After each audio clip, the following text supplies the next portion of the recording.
வணக்கம். இன்றைய நாளில் நடந்த முக்கிய நிகழ்வுகளை விரைவாகவும் சுருக்கமாகவும் வழங்கும் மின்னல் செய்தி தொகுப்பை தற்போது பார்க்கலாம்.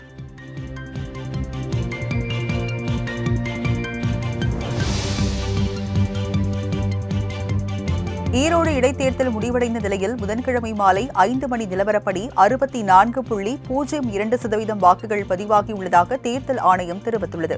ஈரோடு கிழக்கு சட்டமன்ற தொகுதிக்கு இடைத்தேர்தல் புதன்கிழமை விறுவிறுப்பாக நடந்து முடிந்தது. காலை 7 மணிக்கு துவங்கிய வாக்குப்பதிவு மாலை 6 மணியுடன் நிறைவு பெற்றது. மொத்தம் 53 இடங்களில் 237 வாக்குச்சாவடிகள் அமைக்கப்பட்டு நடத்தப்பட்ட தேர்தலில் எந்த அசம்பாவிதமும் ஏற்படாத வகையில் பாதுகாப்பு பலப்படுத்தப்பட்டது. இந்நிலையில் மாலை 5 மணி நேர நிலவரப்படி 64.02% வாக்குகள் பதிவாகியுள்ளதாக இந்திய தேர்தல் ஆணையம் தெரிவித்துள்ளது.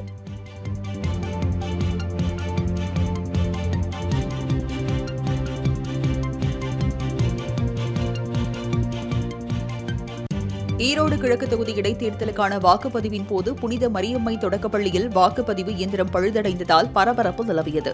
ஈரோடு கிழக்கு சட்டமன்ற தொகுதி இடைத்தேர்தலுக்கான வாக்குப்பதிவு காலை 7 மணி முதல் தொடங்கி நடைபெற்று வரும் நிலையில் புனித மரியம்மை தொடக்கப்பள்ளியில் 2 வாக்குச்சாவடிகள் அமைக்கப்பட்டுள்ளது. அங்கு இயந்திரம் திடீரென பழுதடைந்ததால் 15 நிமிடத்திற்கு மேலாக வாக்குப்பதிவு நிறுத்தப்பட்டது. பின்னர் மாற்று இயந்திரம் கொண்டு வந்து பொருத்தப்பட்டதைத் தொடர்ந்து வாக்குப்பதிவு மீண்டும் தொடங்கியது.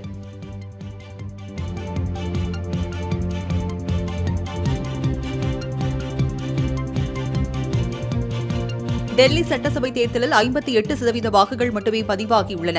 70 தொகுதிகளை கொண்ட டெல்லி சட்டசபையின் தற்போதைய பதவிக்காலம் வருகிற 23ஆம் தேதியுடன் நிறைவு பெறுகிறது. இதனை முன்னிட்டு கடந்த மாதம் தேர்தல் அறிவிக்கப்பட்டது. அதன்படி சட்டசபை தேர்தலுக்கான வாக்குப்பதிவு காலை 7 மணிக்கு விறுவிறுப்பாக தொடங்கியிருந்த நிலையில் மக்கள் ஆர்வமாக சென்று தங்களுடைய வாக்குகளை பதிவு செய்து வந்தனர். இதனையடுத்து மாலை 6 மணிக்கு வாக்குப்பதிவு நிறைவு பெற்றது.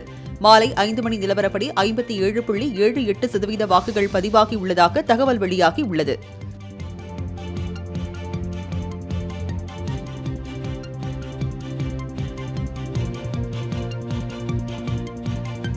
டெல்லி சட்டமன்ற தேர்தலுக்கான வாக்குப்பதிவு விறுவிறுப்பாக நடந்து வரும் நிலையில் மக்களவை எதிர்க்கட்சித் தலைவர் ராகுல் காந்தி வாக்களித்தார்.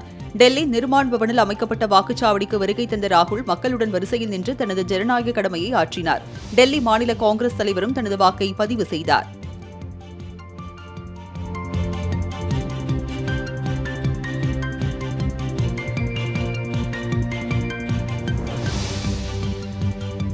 உத்தரப்பிரதேச மாநிலம் பிரயாக்ராஜில் நடைபெற்று வரும் மகா கும்பமேளாவின் சிறப்பு பூஜையில் பிரதமர் மோடி பங்கேற்றதுடன் திரிவேணி சங்கமத்தில் புனித நீராடி வழிபாடு நடத்தினார். உத்தரப்பிரதேச மாநிலம் பிரயாக்ராஜில் கங்கை, யமுனை, சரஸ்வதி ஆகிய 3 நதிகளும் சங்கமிக்கும் திரிவேணி சங்கமத்தில் மகா கும்பமேளா நடைபெற்று வருகிறது. இந்நிலையில் பிரதமர் மோடியும் இன்று மகா கும்பமேளாவில் பங்கேற்று சிறப்பு பூஜையில் வழிபட்டார்.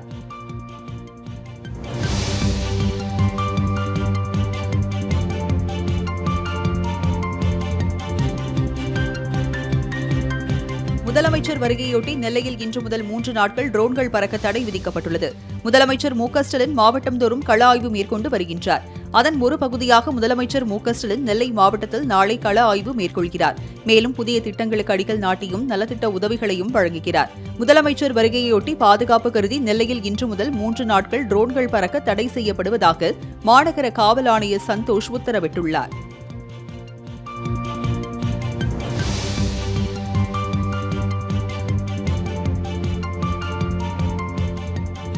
கிருஷ்ணகிரி மாவட்டத்தில் அரசு பள்ளி மாணவிய ஆசிரியர்கள் 3 பேர் கூட்டு பாலியல் வன்கொடுமை செய்த சம்பவம் பேரதிர்ச்சியை ஏற்படுத்தியுள்ளது.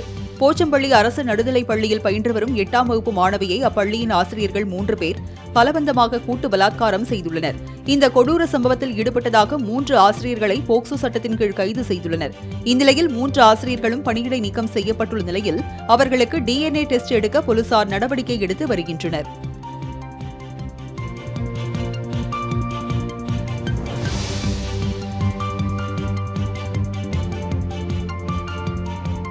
மரக்கான மரணம் நாட்டையே உலுக்கிய கள்ளக்குறிச்சி கள்ளச்சாராய மரணங்களில் இருந்து திமுகவின் மாடல் அரசு ஒரு பாடம் கூட கற்கவில்லையா என எதிர்க்கட்சித் தலைவர் எடப்பாடி பழனிசாமி கேள்வி எழுப்பியுள்ளார்.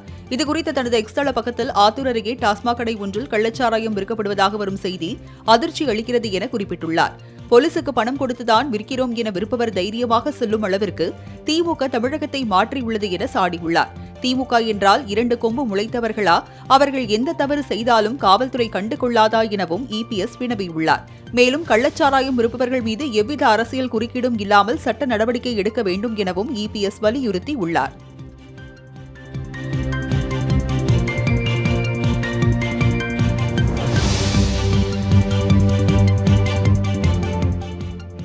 திருப்பரங்குன்றம் மீண்டும் இயல்பு நிலைக்கு திரும்பியதால் சுவாமி தரிசனம் செய்ய பக்தர்கள் குவிந்தனர். இந்து முன்னணியின் அறப்போராட்டம் காரணமாக மதுரை மாவட்டம் முழுவதிலும் கடந்த 2 நாட்களாக 144 தடை உத்தரவு அறிவிக்கப்பட்டது. இதன் காரணமாக திருப்பரங்குன்றம் முழுவதும் பல இடங்களில் கடைகள் அனைத்தும் மூடப்பட்டுள்ள நிலையில் பக்தர்கள் உணவுக்கு கடும் சிரமப்பட்டனர். இந்நிலையில் திருப்பரங்குன்றம் சுப்பிரமணிய சுவாமி கோவிலில் இன்று வழக்கம் போல காலை முதலே பக்தர்கள் சென்று தரிசனம் செய்து வருகின்றனர். அதேபோல் திருப்பரங்குன்றம் மலை மீது உள்ள காசி விஸ்வநாதர் கோவிலுக்கும் சிக்கந்தர் தர்காவிற்கும் பக்தர்கள் செல்ல காவல்துறையினர் அனுமதி அளித்துள்ளனர். மேலும் அனைத்து கடைகளும் திறக்கப்பட்டு அப்பகுதி இயல்பு நிலைக்கு திரும்பின.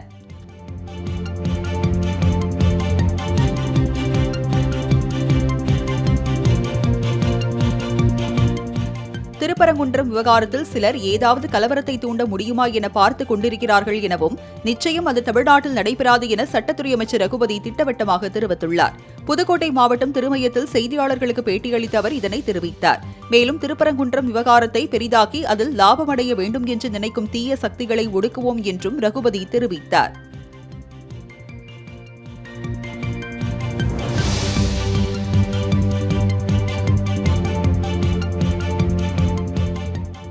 அண்ணாமலை, ஹெச் ராஜா ஆகியோர் வடமாநிலத்தைப் போல இங்கு பிரச்சனையை உருவாக்கி ஆட்சிக்கு ஆபத்தை ஏற்படுத்த நினைப்பதாக அமைச்சர் சேகர் பாபு குற்றம் சாட்டியுள்ளார். சென்னை ஓட்டேரியில் உள்ள படவேட்டம்மன் கோயிலில் நடைபெற்று வரும் திருப்பணிகளை ஆய்வு செய்த பின் செய்தியாளர்களை சந்தித்த அவர் இதனை தெரிவித்தார்.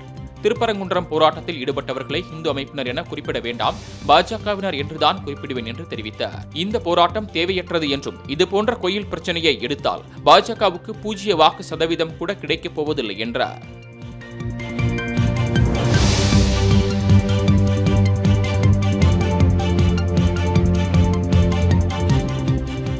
திமுக மதசார்பற்ற அரசு என்று பால்வளத்துறை அமைச்சர் ராஜகண்ணப்பன் தெரிவித்துள்ளார். ராமநாதபுரம் ஆயுதப்படை காவலர்கள் குடியிருப்பில் ஆவின் பால் பூத் மற்றும் தானியங்கி சுத்திகரிக்கப்பட்ட குடிநீர் பிளான்ட்டை அமைச்சர் ராஜகண்ணப்பன் திறந்து வைத்தார். அதன்பின் செய்தியாளர்களை சந்தித்த அவர் திருப்பரங்குன்றம் விவகாரத்தில் வேறு யாரோ பிரச்சினைகளை தூண்டி விடுவதாக கூறினார்.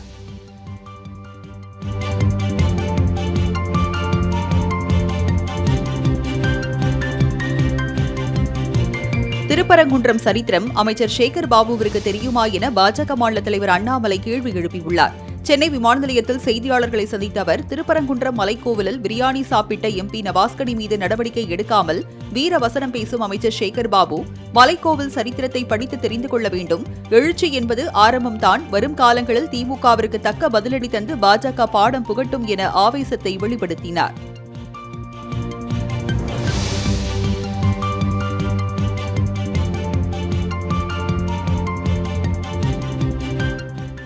எதிர்க்கட்சிகளின் ஜனநாயக உரிமையை திமுக அரசு நசுக்குகிறது என பாஜக தேசிய மகளிர் அணி தலைவி வானதி சீனிவாசன் குற்றம் சாட்டியுள்ளார். கோவையில் மக்கள் சேவை மையம் சார்பில் நடத்தப்பட்ட சுற்றுச்சூழல் பாதுகாப்பு விழிப்புணர்வு பேரணியில் எம்எல்ஏ வானதி சீனிவாசன் கலந்து கொண்டார். இதனைத் தொடர்ந்து செய்தியாளர்களுக்கு பேட்டியளித்த அவர் எதிர்க்கட்சியினர் மட்டுமல்ல, பத்திரிகையாளர்கள் கூட அரசாங்கத்தை விமர்சித்தால் குண்டாஸ் போடும் அளவுக்கு இந்த அரசு உள்ளது என்றார்.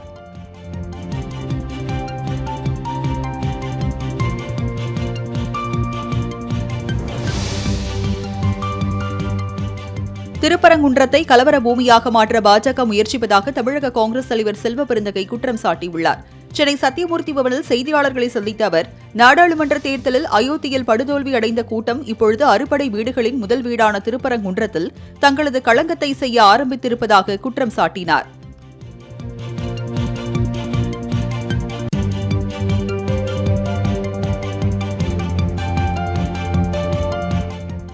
பொதுத் தேர்வு தொடர்பாக பிப்ரவரி 13ஆம் தேதி அனைத்து மாவட்ட கல்வி அலுவலர்களுடன் ஆலோசனைக் கூட்டம் நடத்தப்படும் என அமைச்சர் அன்பில் மகேஷ் தெரிவித்துள்ளார்.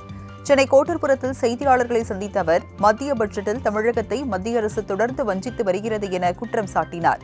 மேலும் பெரியாரை விமர்சிக்கும் சீமான் குறித்த கேள்விக்கு முதல்வர் மற்றும் துணை முதல்வர் போல் தானும் பதிலளிக்க விரும்பவில்லை என தெரிவித்தார்.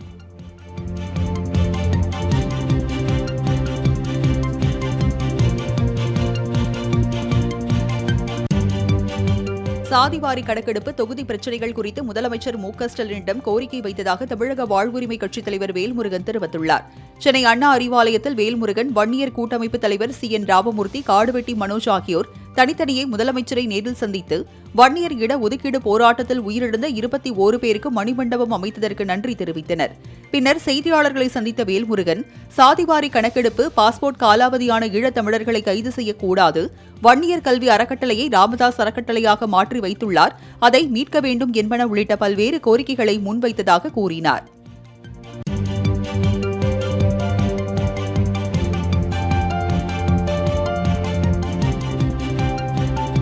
பழைய ஓய்வூதிய திட்டத்தை தமிழக அரசு நேரடியாக செயல்படுத்த வேண்டும், இதற்கு குழு அமைப்பது ஏமாற்று வேலை என பாமக தலைவர் அன்புமணி கண்டனம் தெரிவித்துள்ளார். இது தொடர்பாக அவர் வெளியிட்டுள்ள அறிக்கையில், ககன்தீப் சிங் பேடி தலைமையில் 3 உறுப்பினர்களை கொண்ட குழுவை அரசு அமைத்திருப்பது பழைய ஓய்வூதிய திட்டத்தை செயல்படுத்தாமல் தவிர்ப்பதற்கான ஏமாற்று வேலை என சாடியுள்ளார். பழைய ஓய்வூதிய திட்டத்தை செயல்படுத்த வேண்டும் என்ற முழக்கங்களும் போராட்டங்களும் அதிகரித்து வருவதால் அதனை திசை திருப்பவே இப்படி ஒரு வல்லுநர் குழுவை திராவிட மாடல் அரசு அமைத்துள்ளதாகவும் விமர்சித்துள்ளார்.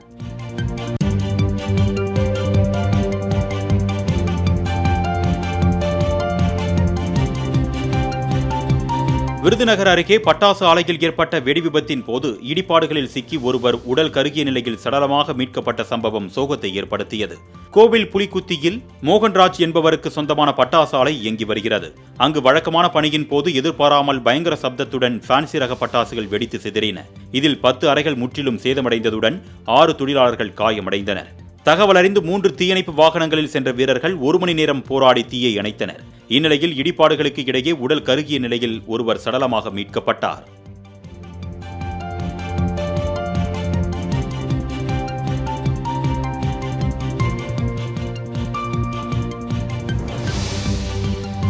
ஏடிஜிபி கல்பனா நாயக் விவகாரம் தொடர்பாக விரைவில் இறுதி அறிக்கை தாக்கல் செய்யப்பட உள்ளதாக தகவல் வெளியாகியுள்ளது. சென்னை எழும்பூரில் தமிழ்நாடு சீருடை பணியாளர் தேர்வாணையத்தின் தலைமை அலுவலகத்தில் கடந்த ஆண்டு ஜூலை மாதம் திடீரென தீ விபத்து ஏற்பட்டு பெரும் பரபரப்பை ஏற்படுத்தியது. இந்நிலையில் ADGP Kalpana Nayak sub inspector தேர்வில் இடஒதுக்கீடு வழங்கியதில் முரண்பாடு இருப்பதாக புகார் தெரிவித்ததால் தம்மை கொல்ல சதி நடந்ததாக குற்றம் சாட்டியிருந்தார். இதற்கு டிஜிபி அலுவலகம் மறுப்பு தெரிவித்திருந்தது. இந்த சம்பவம் தொடர்பாக சென்னை மத்திய குற்றப்பிரிவு போலீசாரின் விசாரணை முடிவடையும் தருவாயில் உள்ளதால் விரைவில் இறுதி அறிக்கை தாக்கல் செய்யப்படும் என தெரிவிக்கப்பட்டுள்ளது.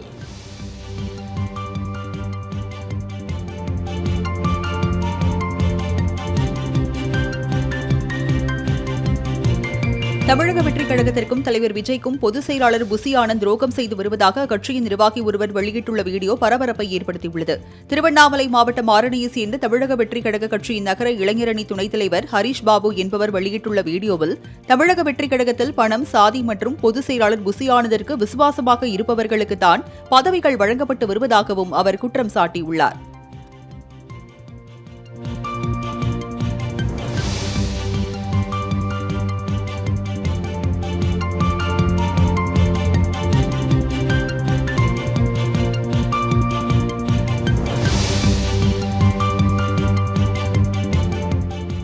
திமுக அரசு விவசாயிகளை காக்க தவறிவிட்டது என்று தமிழக காவிரி விவசாய ஒருங்கிணைப்பு குழு தலைவர் பி.ஆர். பாண்டியன் குற்றம் சாட்டியுள்ளார். திருவாரூர் மாவட்டம் முத்துப்பேட்டை அடுத்த உப்பூரில் நெற்பயிர் பாதிப்பால் மனமுடைந்து தற்கொலை செய்து கொண்ட விவசாயி முனியப்பன் குடும்பத்தினரை தமிழக காவிரி விவசாய ஒருங்கிணைப்பு குழு தலைவர் பி.ஆர். பாண்டியன் நேரில் சந்தித்து ஆறுதல் கூறினார்.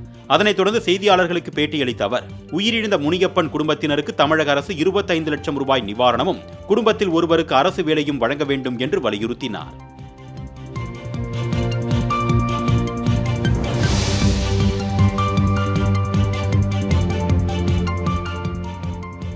காலி பாட்டில்களை திரும்பப் பெறும் திட்டம் ஏப்ரல் மாதம் முதல் நடைமுறைக்கு வரும் என தமிழக அரசு சென்னை உயர்நீதிமன்றத்தில் தெரிவித்துள்ளது.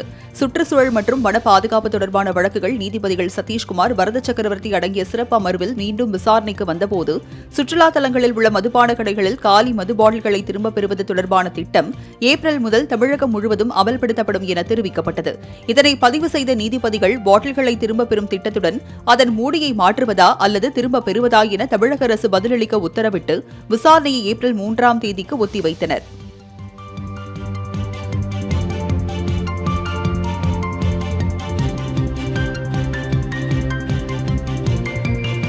காஞ்சிபுரம் மாநகராட்சி ஊழியர் வீட்டில் லஞ்ச ஒழிப்பு போலீசார் சோதனை மேற்கொண்டனர். காஞ்சிபுரம் மாநகராட்சியில் ஃபிட்டராக பணிபுரிந்து வருபவர் கண்ணன் மாநகராட்சி பகுதியில் குடிநீர் இணைப்பு வழங்குவது உள்ளிட்ட பணிகளை மேற்கொண்டு வரும் நிலையில் ஃபிட்டர் கண்ணன் மற்றும் அவரது மனைவி கஜலட்சுமி ஆகியோர் மீது வருமானத்திற்கு அதிகமாக பல கோடி ரூபாய் சொத்து சேர்த்ததாக காஞ்சிபுரம் ஊழல் தடுப்பு மற்றும் கண்காணிப்பு பிரிவு போலீசாருக்கு புகார் வந்தது. அதன் அடிப்படையில் போலீசார் Kanchipuram temple city Kamakshi avenue பகுதியில் உள்ள அவரது வீட்டில் இன்று காலை முதல் அதிரடி சோதனை மேற்கொண்டு வருகின்றனர்.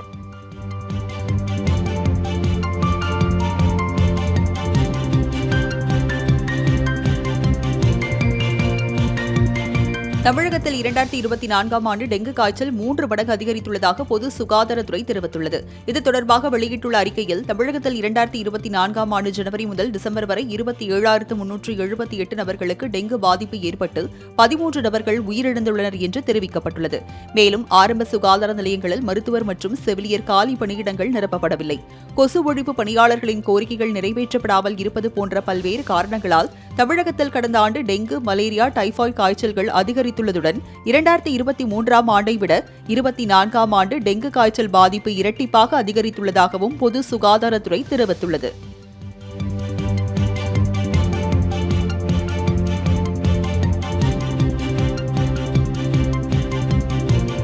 நீலகிரி மாவட்டத்தில் வேட்டை தடுப்பு இரவு சிறப்பு ரோந்து பணியில் வனத்துறையினர் ஈடுபட்டுள்ளனர். தமிழ்நாட்டில் முதுமலை புலிகள் காப்பகம், கர்நாடகாவில் பந்திப்பூர் புலிகள் காப்பகம், கேரள வனவிலங்கு சரணாலயம் என 3 மாநிலங்களை ஒன்றிணைக்கும் மாவட்டமாக நீலகிரி அமைந்துள்ளது. இந்நிலையில் தமிழ்நாடு எல்லையில் வனவிலங்குகள் வேட்டை அதிகரித்து இருப்பதால் இதனை தடுக்கும் விதமாக முதன்முறையாக நீலகிரி மாவட்டத்தில் வேட்டை தடுப்பு இரவு சிறப்பு ரோந்து பணியில் வனத்துறையினர் ஈடுபட்டுள்ளனர். மேலும் தனித்தனியாக 10 குழுக்கள் வாகன தணிக்கையிலும் ஈடுபட்டுள்ளனர்.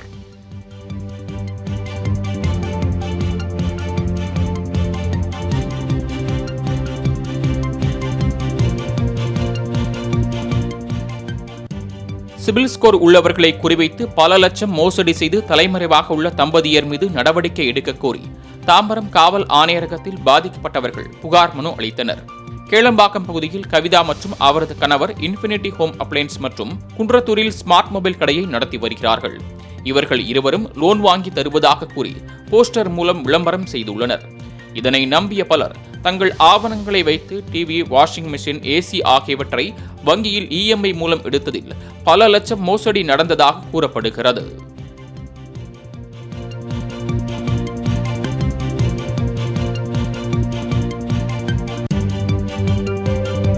பெங்களூருவில் உணவு டெலிவரி ஊழியரை சக ஊழியர்கள் தாக்கும் வீடியோ காட்சி வெளியாகியுள்ளது. பெங்களூரு ஹெசராகட்டா சாலையில் உள்ள பிரபல கேப்ரோ உணவகம் இயங்கி வருகிறது.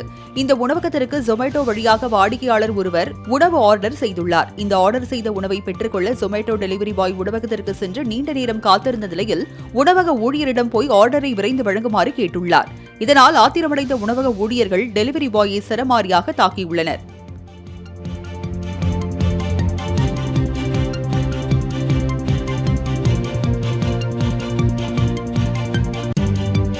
பழம்பெரும் நடிகையும் ஏவிஎம் ராஜனின் மனைவியுமான புஷ்பலதா வயது மூப்பின் காரணமாக காலமானார். சென்னை தீநகர் திருமலை சாலையில் வசித்து வந்த பழம்பெரும் நடிகை புஷ்பலதா வயது மூப்பின் காரணமாக காலமானார். இவருக்கு வயது 86. இவர் தமிழ், தெலுங்கு, மலையாள மொழிகளில் 100க்கும் அதிகமான திரைப்படங்களில் கதாநாயகியாகவும் துணை நடிகையாகவும் நடித்துள்ளார். முதலாக 1958 வெளியான செங்கோட்டை சிங்கம் திரைப்படத்தில் அறிமுகமானார். நானும் ஒரு பெண் திரைப்படத்தில் ஏவிஎம் ராஜனுடன் இணைந்து நடித்த போது இருவரும் காதலித்து பின்னர் திருமணம் செய்து கொண்டனர். பின்னர் கிறிஸ்தவ மத போதகராக மாறிய ஏவிஎம் ராஜனுடன் இணைந்து கிறிஸ்தவ ஊழியம் செய்து வந்தார் புஷ்பலதா.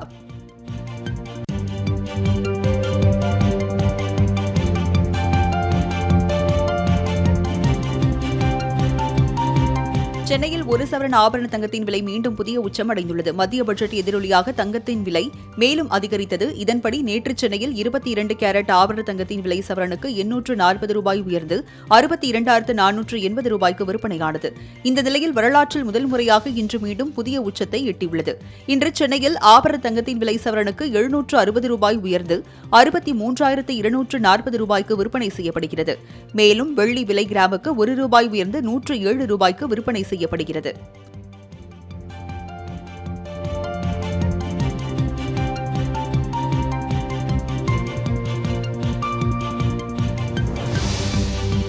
சட்டவிரோதமாக குடியேறியதாக அமெரிக்காவிலிருந்து வெளியேற்றப்பட்ட 104 இந்தியர்கள் தாயகம் வந்தடைந்தனர். அமெரிக்க அதிபராக டொனால்டு டிரம்ப் பதவியேற்றவுடன் சட்டவிரோதமாக அமெரிக்காவில் குடியேறியவர்கள் மீது கடும் நடவடிக்கை எடுத்து வருகிறார். இதில் 18,000 இந்தியர்கள் சட்டவிரோதமாக அங்கு குடியேறி இருப்பதாக தெரிவிக்கப்பட்டுள்ளது. அவர்களை இந்தியா திரும்பப் பெற அறிவித்தது. இந்நிலையில் அமெரிக்க விமானப்படையின் விமானத்தில் 104 இந்தியர்கள் அனுப்பி வைக்கப்பட்டனர். அவர்கள் பஞ்சாப் மாநிலம் அமிர்தசரஸில் தர இறங்கினர். தாயகம் திரும்பியவர்களை அவர்களின் சொந்த ஊர்களுக்கு அனுப்பி வைக்கும் பணி நடைபெற்று வருகிறது.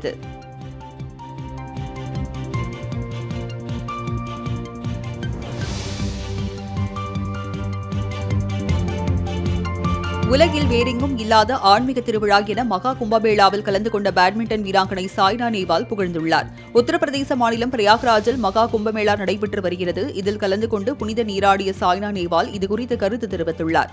மாபெரும் திருவிழாவில் பங்கேற்கும் வாய்ப்பு தனக்கு கிடைத்திருப்பது தனது அதிர்ஷ்டம் என அவர் மகிழ்ச்சி தெரிவித்துள்ளார். இதுபோன்ற ஆன்மீக விழா உலகில் வேறெங்கும் இல்லை என்று தெரிவித்துள்ள பேட்மிண்டன் வீராங்கனை சாய்னா நேவால் நம் தேசம் மேலும் மேலும் முன்னேற பிரார்த்திப்பதாகவும் கூறியுள்ளார்.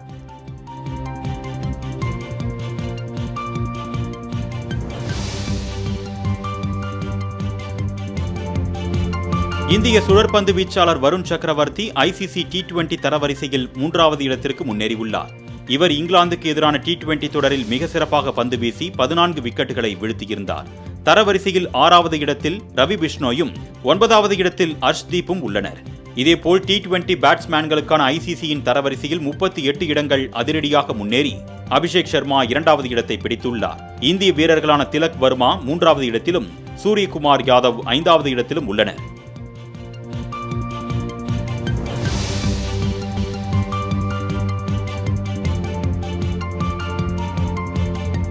உலகின் மிக மெல்லிய நூடுல்ஸை உருவாக்கி சீனாவைச் சேர்ந்த லீ என் ஹாய் என்ற சமையல் கலை நிபுணர் கின்னஸ் சாதனை படைத்துள்ளார்.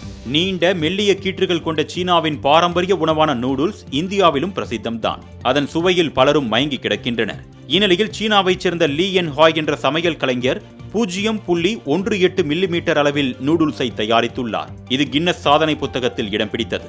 இதனை கண்ட நெட்டிசன்கள் இது பிரபல இனிப்பு பண்டமான சோன் பப்படி போல இருப்பதாக கருத்து தெரிவித்து வருகின்றனர்.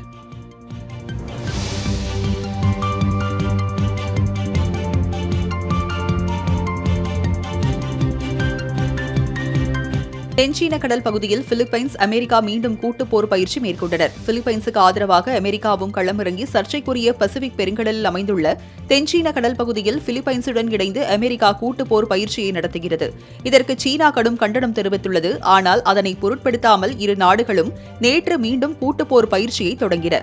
இதில் அமெரிக்காவின் B-1B ரக குண்டுவீச்சு விமானங்கள் மற்றும் FA-50 போர் விமானங்கள் போன்றவை ஈடுபடுத்தப்பட்டதாக தகவல் வெளியாகியுள்ளது.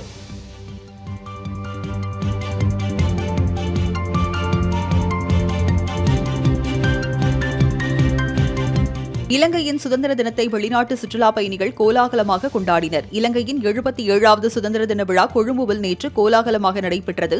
சுதந்திர தினத்தை முன்னிட்டு தேசிய மறுமலர்ச்சிக்காக அனைவரும் அணி திரள்வோம் என்ற பொருளில் சுதந்திர சதுக்கத்தில் கொண்டாட்டத்துக்கான நிகழ்ச்சிகள் நடைபெற்றன. இலங்கை வந்திருந்த சுற்றுலா பயணிகளும் பல்வேறு நிகழ்வுகளில் ஆர்வமுடன் கலந்து கொண்டனர்.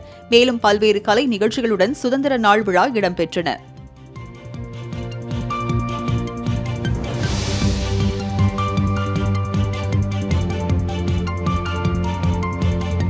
தஜிகிஸ்தானில் சிறையில் இருந்து தப்ப முயன்ற 5 கைதிகளை போலீசார் சுட்டுக் கொன்றனர். துஷான்பேயில் உள்ள சிறைச்சாலையில் சில கைதிகளுக்கு இடையே கைகலப்பு ஏற்பட்டு வன்முறையாக வெடித்தது. இதனை வாய்ப்பாக பயன்படுத்திக் கொண்டு அங்கிருந்து தப்ப முயன்ற 5 கைதிகளை போலீசார் சுட்டுக் கொன்றனர். மேலும் கொல்லப்பட்ட கைதிகள் அனைவரும் IS பயங்கரவாத அமைப்புடன் தொடர்புடையவர்கள் என்பது விசாரணையில் தெரியவந்துள்ளது. இந்த அமைப்பு தஜிகிஸ்தானில் தடை செய்யப்பட்டுள்ளது குறிப்பிடத்தக்கது.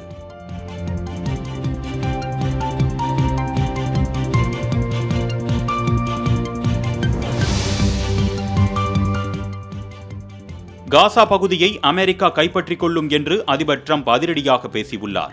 இஸ்ரேல் மற்றும் ஹமாஸ் இடையிலான போர் நிறுத்தத்திற்கு பிறகு அமெரிக்காவில் அதிபர் டொனால்டு டிரம்ப் மற்றும் இஸ்ரேல் பிரதமர் பெஞ்சமின் நெதன்யாகு சந்தித்து பேசினர். சந்திப்புக்கு பின்பு பேசிய டிரம்ப், அமெரிக்கா காசா பகுதியை எடுத்துக்கொண்டு அங்கு ஒரு வேலையை செய்ய உள்ளது, நாங்கள் அதற்கு உரிமம் கொள்வோம் என்று கூறினார். மேலும் காசாவில் இருந்து பாலஸ்தீனியர்களை வெளியேற்றி எகிப்து அல்லது ஜோர்டான் போன்ற மத்திய கிழக்கு நாடுகளுக்கு செல்ல வேண்டும் என்று அதிபர் டிரம்ப் மீண்டும் வலியுறுத்தியுள்ளார்.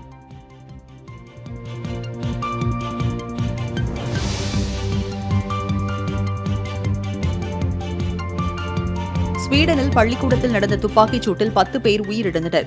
ஐரோப்பாவில் அமைந்துள்ள ஸ்வீடன் நாட்டின் தலைநகர் ஸ்டாக்ஹோமில் உள்ள பள்ளிக்கூடத்தில் நூற்றுக்கணக்கான மாணவ மாணவிகள் கல்வி பயின்று வருகின்றனர். இந்த நிலையில் பள்ளியில் நேற்று நடைபெற்ற துப்பாக்கிச் சூட்டில் 10 பேர் உயிரிழந்தனர். தகவலறிந்து விரைந்து வந்த போலீசார் காயமடைந்தவர்களை மீட்டு அருகில் உள்ள மருத்துவமனையில் அனுமதித்தனர். மேலும் துப்பாக்கிச்சூடு நடத்திய நபர் தன்னைத்தானே துப்பாக்கியால் சுட்டு தற்கொலை செய்து கொண்டதாக தகவல் வெளியாகியுள்ளது.